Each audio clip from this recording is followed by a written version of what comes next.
Hello guys, I am continuing my second video. तो last question में I am left with Fermi Dirac and boson Einstein.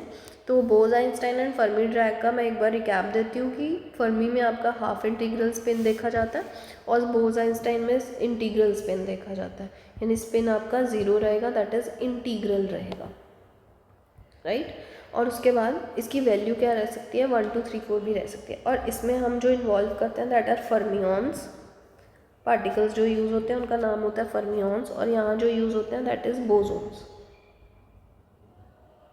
Right. तो यहाँ पे wave function change होता है, wave function changes, और यहाँ पे wave function do not change, right. So यहाँ पे दो टाइप्स के पार्टिकल्स होते हैं, जो यहाँ पे दो टाइप्स के पार्टिकल्स हैं जो आपका बोस आइंस्टाइन फॉलो कर रहा है और बाकी सारे जो होते हैं वो फर्मी ड्रैग फॉलो करते हैं, ठीक है। तो ये मोस्ट इंपॉर्टेंट पॉइंट है जो आपको ध्यान में रखना है कि there are two types of particles, one which follow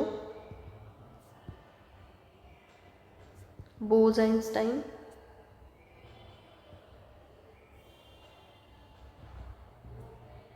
and other follow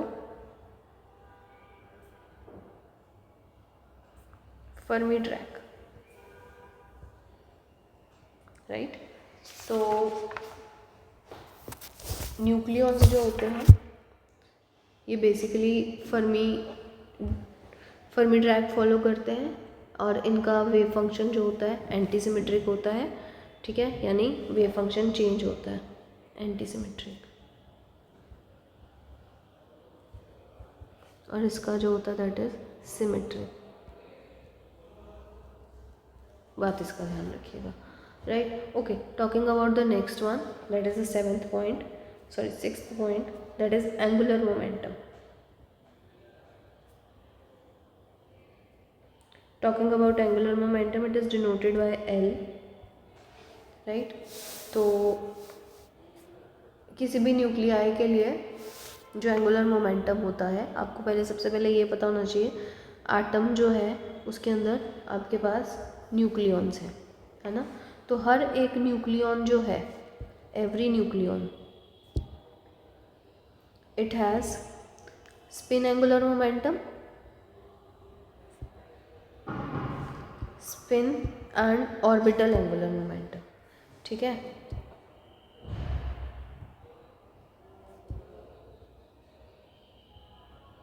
और ये क्यों होता है, this is due to their spinning motion.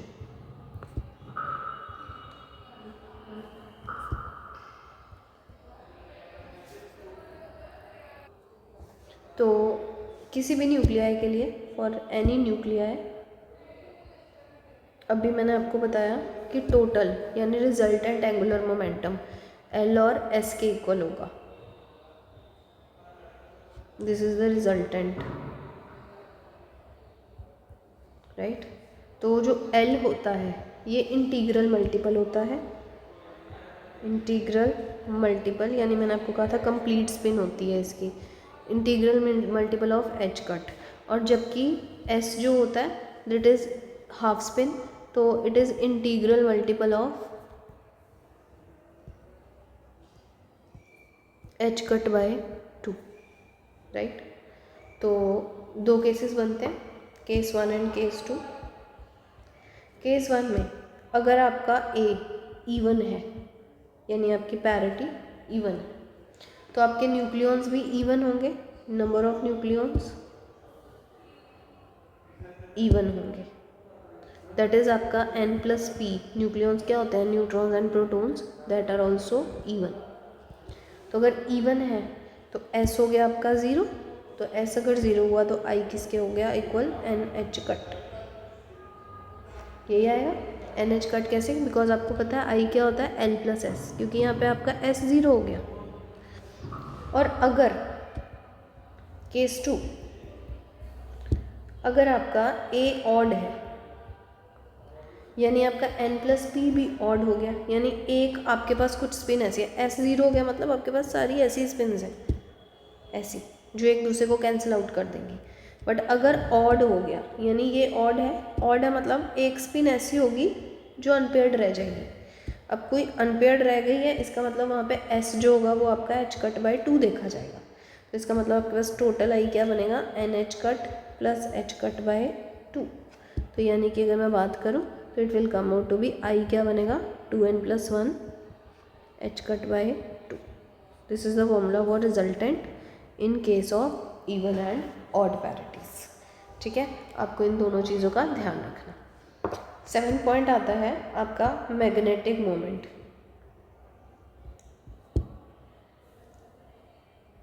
Of nucleus. Magnetic moment of nucleus is denoted by nu I. ठीक है जी, अब आपको मुझे ये सारा कुछ बताने की ज़रूरत नहीं है, बस आपको थोड़ी सी चीज़ें ध्यान रखनी है कि magnetic moment B magnetic field के लिए, right, that is for Bohr's magneton.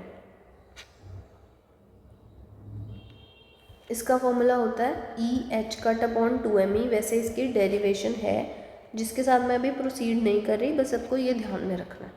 और ν that is nuclear magneton.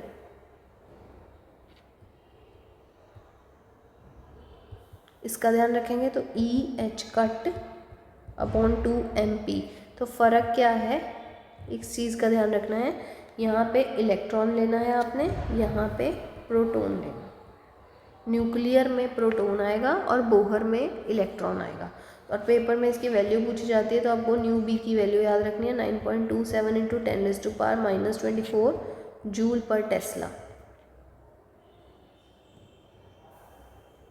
Okay, और आपको रेशियो पता होनी चाहिए कि बोहर मैग्नेटोन की और न्यूक्लियर मैग्नेटोन की क्या है। दैट इज़, अब आपको यहाँ से तो एक चीज़ पता लग गया है कि इसके अकॉर्डिंगली तो 1mp होगा उल्टा, क्योंकि जो ये है वो इसके इन्वर्सली प्रोपोर्शनल में है ना, और इसके इन्वर्सली प्रोपोर्शनल में me है। तो कहीं ना कहीं आपको ये तो बहुत अच्छे से पता है कि जो me और mp का रेशो होता है वो 1/836 होता है। तो ये इसका रेशो बनेगा, that is an important part, right. For all the nuclei अगर मैं देखूँ तो फॉर ऑल न्यूक्लियाई इसकी वैल्यू रिजल्टेंट की क्या रहेगी, G times EH/2mp, right. G यहाँ पे जिरेड है, सिमेट्रिकल है, ठीक है। तो फॉर प्रोटॉन और न्यूट्रॉन इनकी वैल्यूज़ अलग अलग रहेंगी, इम्पॉर्टेंट है। फॉर प्रोटॉन पेपर में पूछा जाता है, G की वैल्यू कितनी आती है 2.792,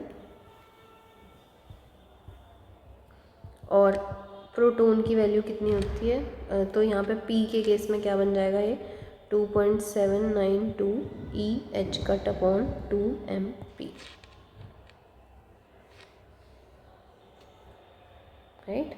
तो अगर मैं देखूँ तो यू कैन सी कि प्रोटॉन के केस में इट इज़ पॉजिटिव,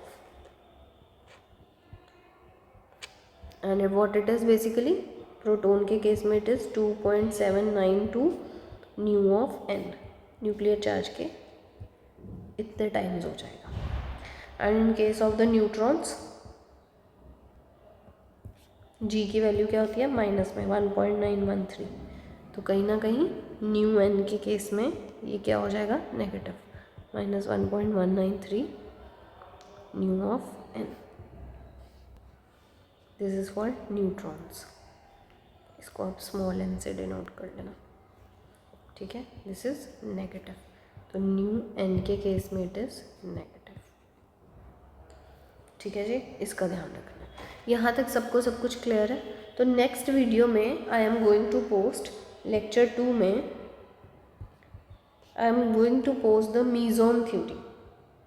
किसके ऊपर बात करेंगे हम, मीज़ोन थ्योरी के ऊपर बात करेंगे, ठीक है। तब तक के लिए ओके, आप इसको जब तक पेन डाउन कीजिए, नोट्स बनाइए और मास्टर क्रेडिट की तैयारी शुरू कीजिए। ओके, मिलते हैं।